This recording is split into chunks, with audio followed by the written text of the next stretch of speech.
Hello বন্ধুরা, how are you all? Welcome to my একপা star dot. আশা করি তোমরা সবাই ভালো আছো, সুস্থ আছো, উন্নতি করছো। আজকে আমি দেখবো তোমাদের কালেকটিভে আগামী সপ্তাহে কি এনার্জি আসতে পারে। জাস্ট প্লিজ আমাকে দেখাও। আচ্ছা, কালেকটিভে আগামী সপ্তাহে যে তিনটে কার্ড এসছে সেটা হচ্ছে 28, man with a letter, heart, আর এখানে মুন কার্ড, আর এখানে কুইন অফ হার্ট মানে কুইন অফ কাপস মানে স্টক।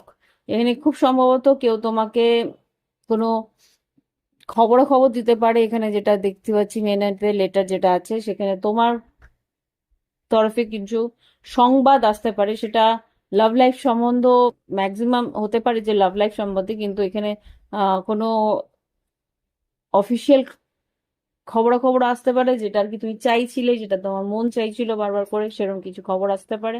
আর এখানে মুন কার্ড, এখানে বেশ একটা ইমোশনাল হওয়ার সম্ভাবনা। এখানে 6, 7, 8, 8 অফ কাপস, ইমোশনালি তুমি হয়তো একটু ভেঙেও পড়তে পারো। এখানে যেহেতু মুন কার্ড আছে, একটু ডিপ্রেশন থাকতে পারে সপ্তাহের মাঝ বরাবর। কিন্তু এখানে যেটা দেখতে পাচ্ছি সপ্তাহের শেষের দিকটায়, সেখানে কিন্তু কুইন অফ কাপস এসছে। আর স্ট্রক কিন্তু বলে যে সুযোগের সন্ধানে থাকা, আর সুযোগ আসলেই সেটাকে নিজের করায়ত্ত করা। সেখানে যেটা দেখতে পাচ্ছি যে তোমার মনের মধ্যে যে ইচ্ছেটা ছিল সেটা হয়তো সপ্তাহের শেষের দিকে থাকবে, সেটা তুমি নিজের দিকে আনার একটা সুযোগ তুমি আগামী সপ্তাহে পেয়ে যাবে।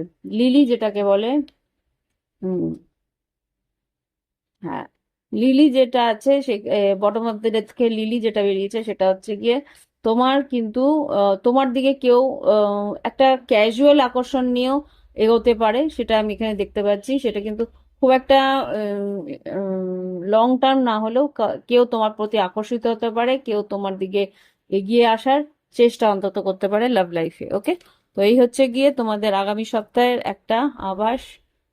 আশা করি ভালো লেগেছে। ভালো লাগলে একটা অন্তত লাইক, কমেন্ট পাঠাতে পারো। Bye bye, have fun.